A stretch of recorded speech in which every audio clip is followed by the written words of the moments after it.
في همة حب الأنام. এই আয়াতে আল্লাহ তাআলা বলেছেন যে পুত পবিত্র থাকবে, যে পুত পবিত্র থাকবে আল্লাহ তাআলা তার সহধর্মিণীকে পুত পবিত্র রাখবেন। কিন্তু কতক সময়ের বিপরীত হয়, যেমন আমার বন্ধুর ক্ষেত্রে হয়েছে। তাই এখন এই আয়াতের ব্যাখ্যা কি হবে? এই আয়াতের ব্যাখ্যা এটা চূড়ান্ত না তো ভাই, আপনাকে কে বলেছে এটা চূড়ান্ত? এই আয়াত পড়ে অনেকে ভুল বুঝে, অনেকে মনে করে আয়াতে আল্লাহ বলেছেন যে খবিস মহিলারা খবিস পুরুষদের জন্য, আর ভালো মহিলারা ভালো পুরুষদের জন্য।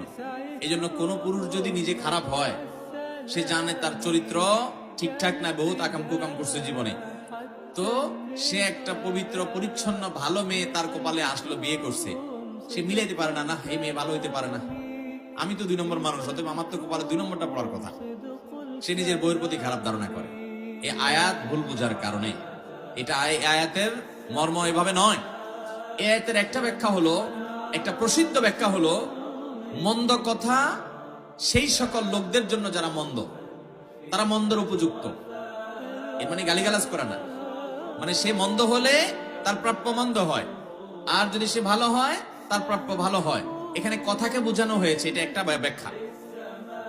আরেকটা ব্যাখ্যা হলো, যারা ভালো পুরুষ তাদের ভালো নারী পাওয়া তাদের অধিকার, যারা খারাপ পুরুষ তাদের খারাপ নারী পাওয়া তাদের অধিকার।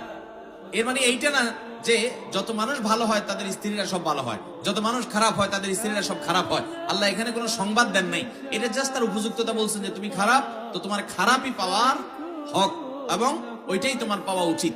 তুমি ভালো, তাহলে তোমার ভালো পাওয়া উচিত, এটা তোমার প্রাপ্য। যার খারাপ পাওয়া উচিত, আল্লাহ দয়া করে তাকে ভালো দিতে পারেন কি পারেন না? ফেরাউনের মতো খারাপ মানুষকে আল্লাহ তাআলা ভালো স্ত্রী দিবেন না, দেন নাই। আবার আল্লাহ নবী লূত আলাইহিস সালাম এবং নূহ আলাইহিস সালাম, আল্লাহর 2 জন নবী নেককার বান্দা, তাদের দুজনকে 2 জন স্ত্রী দিয়েছেন যে স্ত্রীরা তাদের প্রতি ঈমান আনেন নাই। তাহলে অমুসলিম, আল্লাহর প্রতি ঈমান নাই, সেই কুফরি করা মানুষগুলোকে নবীর ঘরে আল্লাহ স্ত্রী হিসেবে দিয়েছেন। তাহলে ভালো মানুষে আল্লাহ তাআলা খারাপ মানুষ দিবেন না, দেন নাই। তাহলে এভাবে এই আয়াতের আলোকে এই সহজ সমীকরণ করা যাবে না। আর এই আয়াতের ব্যাখ্যা মোটেও সঠিক না যে ভালো হবে তার সহধর্মিণী ভালো হবে, যে খারাপ হবে তার সহধর্মিণী খারাপ হবে না। মানে এটা আল্লাহ রাব্বুল আলামিন, যদি আপনি এই ব্যাখ্যা নেন, কারণ এটা অনেক মুফাসসিরদের ব্যাখ্যা, তাহলে সেক্ষেত্রে এর অর্থ দাঁড়াবে যে ভালো তার প্রাপ্য ভালো, যে মন্দ তার প্রাপ্য মন্দ। কিন্তু এর মানে এই না যে সে মন্দই পাবে, আল্লাহ তাআলা দয়া করে তাকে ভালো দিতে পারেন। আবার একজন ভালো মানুষকে মন্দ মানুষ দিয়ে আল্লাহ পরীক্ষা করতে পারেন। আল্লাহ তাআলার কাজ হিকমত এবং রহস্য থেকে খালি না।